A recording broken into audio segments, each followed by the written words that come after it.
Section 4. The image.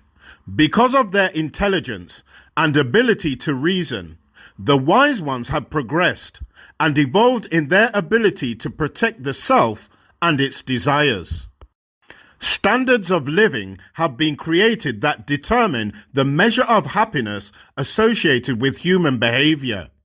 It might be argued that one who spends many days traveling hundreds of miles by foot to reach a desired destination pales in comparative balance happiness to one who can travel the same distance in a matter of minutes in an airplane.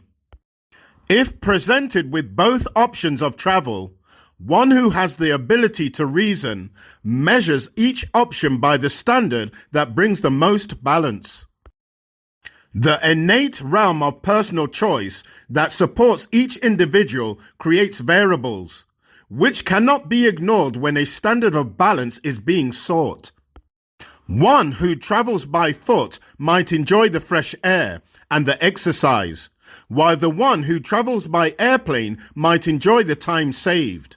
The purpose for the trip must be considered, as well as the desired destination. As the wise ones reason their way to continual advancements in technology and science, they convince themselves that the standard of living necessary to maintain the quintessential balance must remain the purpose and end of these advancements. Their ability to reason supports the idea, for example, that if a person wants to travel from point A to point B, that it would seem logical that whatever can be done to expedite the trip would lend to a more perfect balance.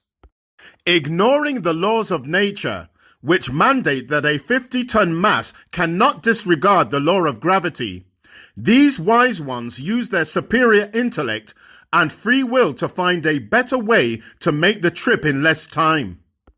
Once they arrive at what they believe to be a more balanced end, in this example, the fastest means of travel, they set a standard by which they measure happiness, balance. Once the standard is set, most humans are convinced that they must measure themselves by this standard. Surely one who walks 300 miles by foot is perceived as foolish if an airplane is available to offer an alternative means of transportation. The end becomes more important than the means to reach it. The end is happiness, and whatever the wise ones must do to reach this end, they will do, no matter what natural law they must circumvent or violate in order to accomplish their goal. The consequences of ignoring the natural laws of the earth have little importance to the wise ones once their fundamental needs are satisfied. These needs are the same as those of the animal kingdom, i.e., food, sex, and survival. The fulfillment of these needs, or better, the subjection to and compliance with the natural laws that mandate them, does not achieve the realization of human existence, which is the awareness of the self. In pursuit of individualism and uniqueness, the wise ones violate and ignore natural law, subjecting themselves to the resultant penalties and consequences. In the example above, sitting on an airplane without exercising the functions of the body will cause muscle and joint atrophy, whereas a leisurely walk of many miles without time restraints would add to the health and vitality of the individual. The desired end is the destination. The human cost is the means that is not reasoned or calculated into the scenario, because it is not given the same value as is given to the satisfaction experienced at the end. Free-willed beings have no laws they must obey, no instincts that guide them, and even less natural ability to accomplish their desires, which have little or nothing to do with natural law. There is no law of nature that presupposes or mandates happiness and the smile it produces in a human being. The uniqueness of the smile is the emotional end result of a preconceived desire being fulfilled. When no results are experienced which end in a smile, people refer to the natural laws to which they are beholden in an attempt to feel satisfied, which they perceive as balance and happiness. They know that eating satisfies the pangs of hunger, thus proving that there is always one end that can be satisfied through free agency. Therefore, as one example, when a human is sad because of the inability to reach the desired end of a preconception, they eat and eat and eat, something they can control by circumventing natural law, whereas animals eat to live, not live to eat. Some couples stay together, not because they necessarily like each other, but because they know through experience that the natural law that mandates sexual urges can be satisfied, and a semblance of balance and happiness can be achieved in doing so. Humans will always find ways to satisfy themselves temporarily, but rarely attain lasting happiness. The long-term effects of circumventing the laws of nature, which have been followed by all other animals for millions of years, are not measured when the expected standard is the end fulfillment of human behavior, happiness. Once a standard is set and accepted by the whole of humanity, it isn't long before exercising free will motivates an individual to set him or herself apart from or above the whole by attempting to change the established standard.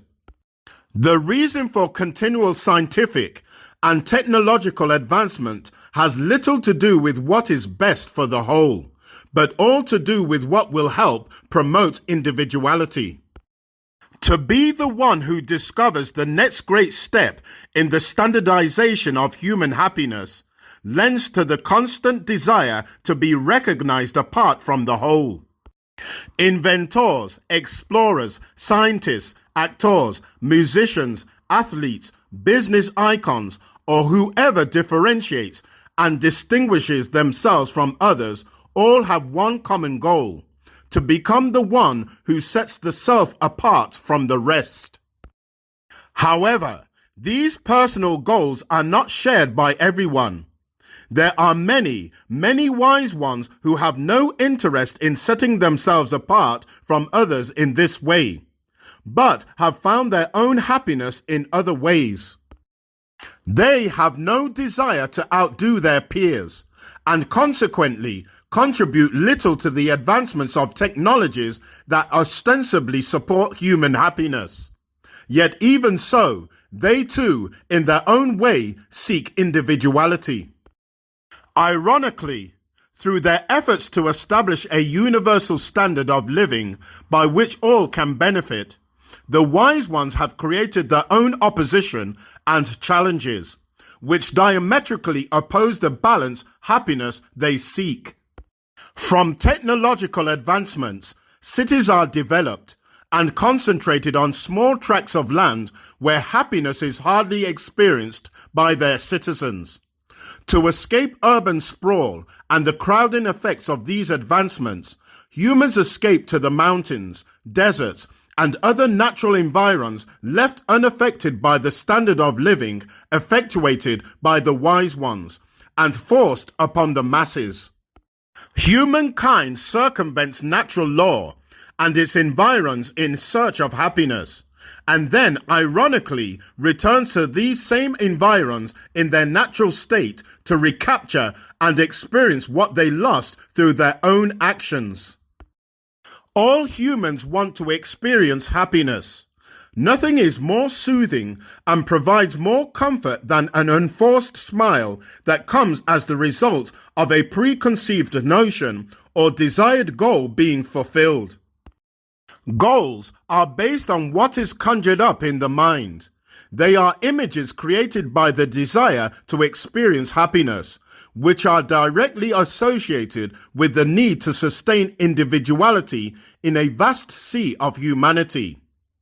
From the moment a little girl, for example, is able to distinguish herself from others, she begins to establish fundamental concepts of her world and what she must do to maintain who and what she is, and what she should be when she becomes an adult. Human aspirations lead to miraculous discoveries intended to promote the concept of self-realization. Television, books, magazines, and predominantly the examples of the adults around her, who appear to a child as those who have a stable and secure self-image, create images for the little girl. From these images, she formulates her desire to become someone or something that either fits securely within the standardized images or puts her above them. Her balance in life becomes dependent on her ability to reach the desired end of her preconceptions. She competes with thousands of her peers who also imagine themselves as the next great actress, model, musician, businesswoman, or president, each living her life hoping to experience the end result of fulfilling her dream. For the majority of little girls, it will always be just a dream. Their lives will be spent in misery and stress as they attempt to realize a persistent but virtually hopeless illusion. These dreams are based on an image formed in their minds when they first entered a world shared by billions of others with the same quest, attempting to find out who and what they are as individuals. These young women are tragically convinced that they do not fit in properly, nor do they fulfill the purpose of their existence and find happiness unless their preconceived image becomes a reality. The image takes precedence over the natural laws that have been violated by the corruption of man. The dragon and the beast give life to this image, causing all upon the earth to worship and desire it above all else.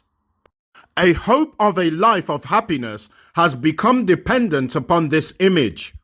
Those who fail to live up to its expectations and standards lose this life.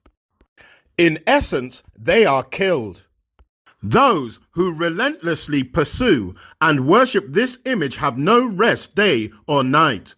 Well has it been said of those placed above others as successful, rich, and living the dream, it is not in what is real, but it has all to do with the image. End of section 4.